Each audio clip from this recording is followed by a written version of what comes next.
agreement we have seen announced today in relation to the Hamas-Israel conflict. Can I first recognise the persistent brokering efforts of the United States, of Qatar and of Egypt. Australia has consistently called for the release of hostages, for humanitarian access and for the protection of civilian lives. We have also said that we want to see the next steps towards a sustainable ceasefire, but that it could not be one-sided.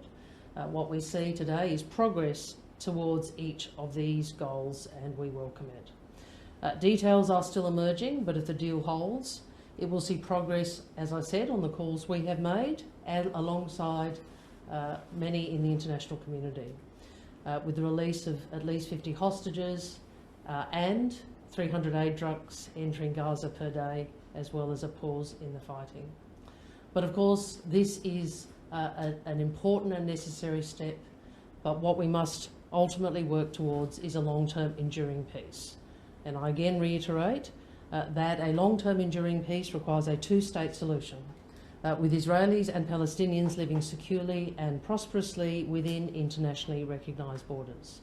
Australia has been working with countries that have influence in the region to help protect and support civilians, to help prevent the conflict from spreading, and to reinforce the need for the just and enduring peace that all of us want. I'm happy to take questions. Has there been any update regarding Australians leaving Gaza? Yes, I can indicate overnight. Let me just find the numbers. We saw 67 individuals, including Australians, permanent residents and their families, were able to cross the border at Rafah overnight. This is the second group to cross this week, after we helped 31 people cross the border on Monday. They are being supported by consular staff in Cairo. To date, we have so far facilitated a departure of a total of 127 Australians, permanent residents and their families. How would you describe that progress? Is it moving? Well, obviously we would have wanted all Australians and permanent residents and families to have been out within days, but we recognise this is a very difficult situation, and I have engaged not only with the United States but also with Qatar and Egypt in relation to the Rafah crossing on more than one occasion, and I want to publicly again state our thanks for their assistance in enabling this crossing, as well as the Israeli government. Is this for a considerable number of Australians? Yes, and I don't have an up-to-date figure on that, but I can provide that shortly. More than 800 visas have been That's right. issued for Palestinians. That's a lot of people to let in. Well, I'll just make a few points about that. Over the same period, I think between the 7th of October and a couple of days ago, we had 1,793 visas issued to Israeli citizens. So obviously there is a lot of demand from those in the region for Australian visas for the people who are eligible. I would again say this. People who obtain visas to Australia are subject to appropriate security checks. Would you like to see an ongoing ceasefire?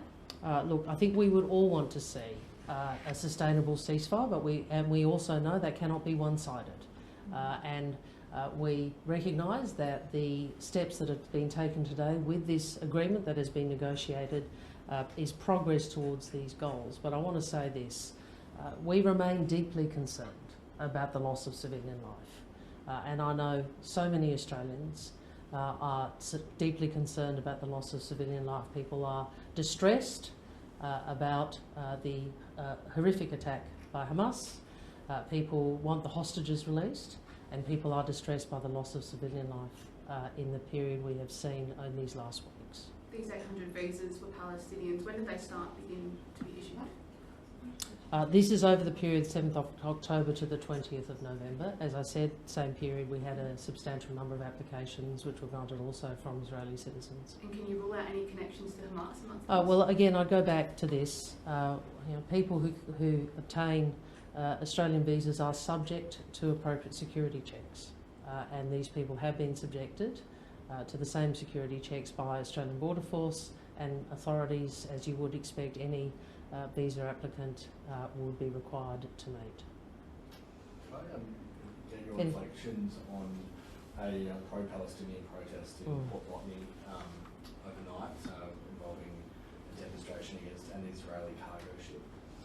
Well, there've been, I would say to Australians, I understand people are distressed, but it's very important we don't allow distress to turn to anger and hatred, and that we work to ensure our country is not divided by this conflict.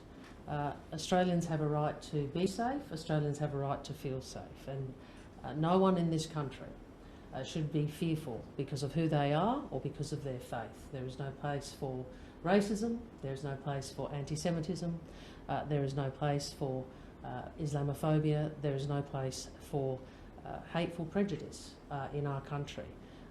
We do believe in a right to peaceful protest, But I also want to make this point. There's a lot of misinformation on social media in relation to the provision of weapons. I again say what the Deputy Prime Minister has said. Australia has not supplied weapons to Israel since the start of the Hamas-Israeli conflict. And people, when reading some of the information on social media, should remember that the Minister for Defence and the Deputy Prime Minister has made that clear. Is the Australian government offering any aid to the Palestinian civilians during the ceasefire? Yes, well, we have already committed $25 million.